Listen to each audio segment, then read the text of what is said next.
வரும் சட்டமன்ற தேர்தலை முன்னிட்டு கட்சியினர் வாக்குறுதிகள் அளித்து வரும் நிலையில் கன்னியாகுமரி மக்கள் தெரிவித்த கருத்துக்களை பார்க்கலாம். இங்க கன்னியாகுமரி மாவட்டத்தினுடைய முக்கிய பிரச்சனைகள், மீனவர்களை பொறுத்தவரையில கடல்ல மீன் பிடிக்கும் போது அவங்களுக்கு தீவிரமாக சிகிச்சை அளிக்கணும்னா கடல் அமல சட்டம் ரொம்ப முக்கியம். அதே போல உள்நாட்டு மீனவர்களுக்கு குளங்கள் ஏரிகளில் மீன் பிடிப்பு தான் முக்கிய ஆதாரமாக கொண்டுள்ளாங்க. அதுக்கு அப்பாற்பட்டு விவசாயிகளுக்கு முக்கியமான பிரச்சனை, இந்த மாவட்டத்தை பொறுத்தவரையில் அதிக மழை பெய்யும் மாவட்டம்.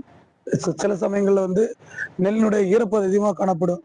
அதனால ஒவ்வொரு ஒன்றியங்கள் வாரியாக நெல் உலர்த்தும் தளமும் நெல்களை தேக்கி வைக்கக்கூடிய குடோன்களும் இங்க உருவாக்குனா நல்லா இருக்கும். இன்னைக்கு ஒரு கட்சி 2026 சொல்லிட்டு, ஒரு கட்சி 5026 சொல்லிட்டு, ஒரு கட்சி 5000 போட்டு இருக்குது.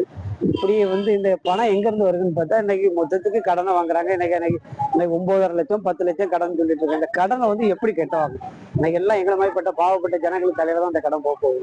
என்ன செய்வீங்க? ஒண்ணு கரண்ட் பணத்தை கூட்டுவீங்க, இல்லை சொத்து வரியை கூட்டுவீங்க, இல்லைன்னா நடக்கிறதுக்கு வரி, நிக்கிறதுக்கு வரி, இல்லை ரோட்ல நிக்கிற டிராபிக் ஃபைன். இப்படி எங்கள்கிட்ட பிடிங்க எங்களுக்கே தரதுக்கு நீங்க இந்த விளம்பரம் தேவையே இல்லை. எனக்கு பாருங்க, நீங்க இதெல்லாம் நிறுத்திக்கிட்டு இருக்க கடனை தீர்க்கக்குள்ள வழியை பாருங்க. எங்களை கடன் இல்லாத நாங்களே இருக்க லோக்கல்ல வாங்குற கடனே எங்களால தீர்க்க முடியாம இருக்கு. நீங்க வேற எங்களுக்கு மறைமுகமா எங்க தலையில கடத்தை ஏற்றிக்கிறீங்க. இந்த மக்களை நீங்க எவ்வளவுதான் கடனாளி ஆயிட்டு, உங்களுக்கு ஓட்டு போட்ட ஒரே பாவத்துக்காக நாங்க கடனாளிக்கு மேல கடனாளி ஆயிட்டு. அதனால அரசு இனி கடன் வாங்குறத நிறுத்துற அரசுக்கு நாங்க ஓட்டு போடுறோம். இலவசம், அதாவது நான் பஸ் பிரயாணம் இலவசம், மற்றும் ஒவ்வொருத்தரும் ஒவ்வொரு விதமான, அதாவது தாலி தாரேன், அதாவது தங்கம் தாரேன், இந்த மாதிரி நிறைய விஷயங்களை இலவசம் சொல்லி மக்களுக்கு திணிச்சு இந்த இலவசம் கொடுக்கறது நிமித்தம் தமிழ்நாடு மக்களுக்கு எவ்வளவு பெரிய பிரச்சனைகளை உருவாக்குன்னா கடன் சுமை.